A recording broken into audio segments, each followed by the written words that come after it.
Hello and welcome to my top 10 favorite RPGs of all time video. Now when it comes down to the great RPGs, there's a lot of things to factor in. There has to be an amazing story, an epic soundtrack, a well thought out battle system, great character development, and many more. Now when it comes down to the RPGs, you gotta feel what the characters feel, you gotta feel what the story feels, and that's what makes the RPGs great. Getting into the story, getting into the game. Without that sense of feeling that you're part of the game, it's not a true great RPG. And in this video, I'm going to show you my top 10 favorite RPGs that really made a big impact in my life.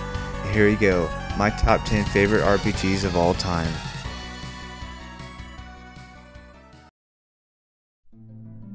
Number 5 goes to Dragon Quest VIII. Now this is the most traditional RPG I've ever played. It really feels like you're playing a game similar to the original while looking like a current RPG. When I play this game, I can envision every old Dragon Quest game I've ever played because it keeps up with tradition and sticks to the Dragon Quest formula. It wasn't until I beat the game till I looked back at the game and reflected upon everything I experienced and realized that I just traveled the greatest journey I'll ever have in my life. There are a lot of unique characters in this game. Every time I go to a new town, I'm always greeted with a different accent and a different dialect. I enjoy a game where they establish good language barriers. The battle system is also quite enjoyable. I love finding monsters from previous series. There's always that sense of nostalgia when you fight your first slime in this game. And through all the abilities you have throughout the game, just by leveling up and increasing your weapon skill, there's a huge arsenal of ways to kill your enemy. Another thing that is great about this game is all the extra stuff. Going to the casino to win money and prizes is great. I also love finding monsters to recruit for the monster squad you have in the game. All this is why this is number 5 on my list.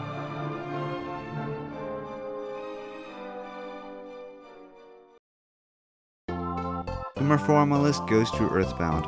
I remember seeing this giant game in the stores as a kid, and I told my grandmother, I don't care if you buy me anything else ever again. If you could buy me this game, my life would be complete.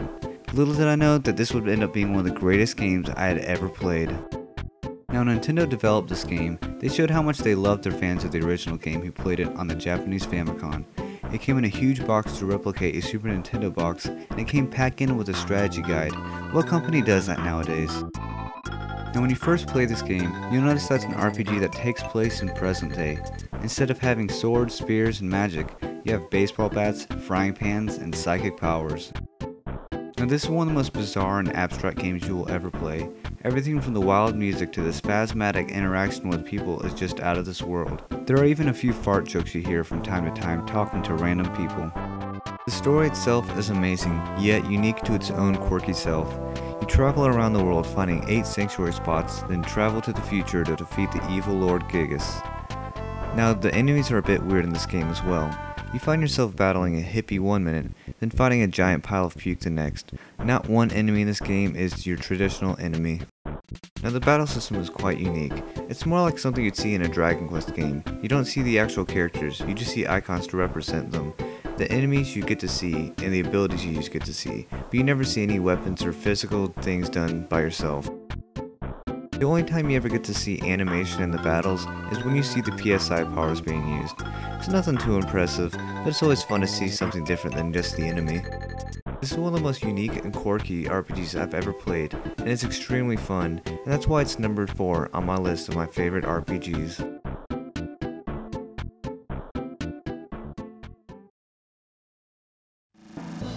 Number 3 on my list goes to Chrono Trigger.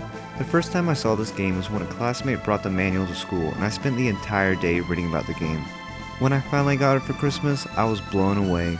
This is not only one of the greatest games I've ever played, but it was the coolest. Chrono has to be one of the most badass characters you will ever play in an RPG. Wielding a katana and using lightning magic just made it that much more epic. Now what made Chrono Trigger so different among the many RPGs out there was that it was the first RPG where you are a time traveler. At one moment, you're fighting deadly robots in the post-apocalyptic future, then battling dinosaurs from a million years in the past.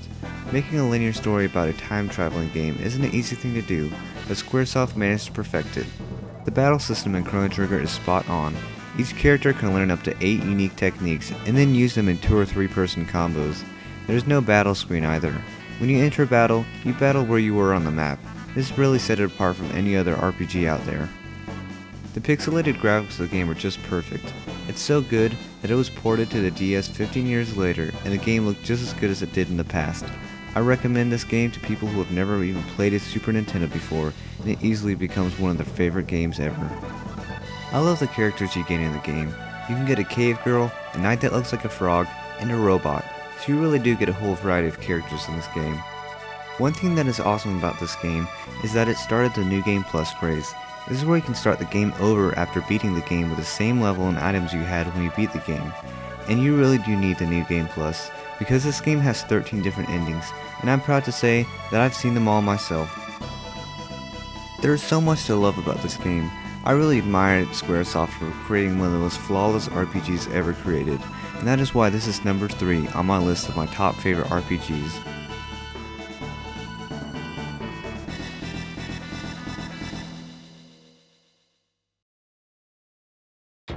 Number 2 on my list has to go to Suikoden 2. Now this is one of those games that not a lot of people got a chance to play, and that is really quite unfortunate, because those people really missed out on an amazing experience. Now if you're into RPGs and into strategy games as well, then this is right up your alley.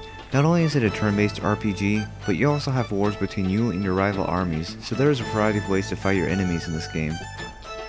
The thing that stuck out in Suikoden games is that you can recruit up to 108 characters on your team, although only about 70 or so are playable in battle.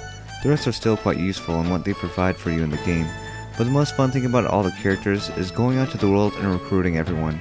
Nowadays you would have to buy characters online instead of earning them in a game. Now what's really cool about Suikoden 2 is the castle that you obtain. As you recruit more and go on with the story, your castle expands and grows into a huge community with all the lovable characters around to interact with. Like I said earlier, not all of the characters are for battle. Some are for shopping and for the basic town necessities, while others will be there for minigames like fishing, gambling, whack-a-mole, and even an Iron Chef cooking competition that is really enjoyable. I really enjoy the battles in this game. You can use up to 6 people in battle and use different rune magic that you can equip to your head, right hand, and left hand. There are even hundreds of combos you can do in this game.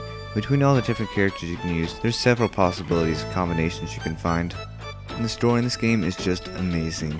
It's very war driven and kind of political too, but if you're not into politics, you'll still enjoy it because it's not too heavy into politics, just enough to make a great story. From everything to the epic battles, the amazing story, all the character recruitment, and making your castle just as fun as Disney World, makes it more than enough reason to make this number 2 on my list of my favorite RPGs.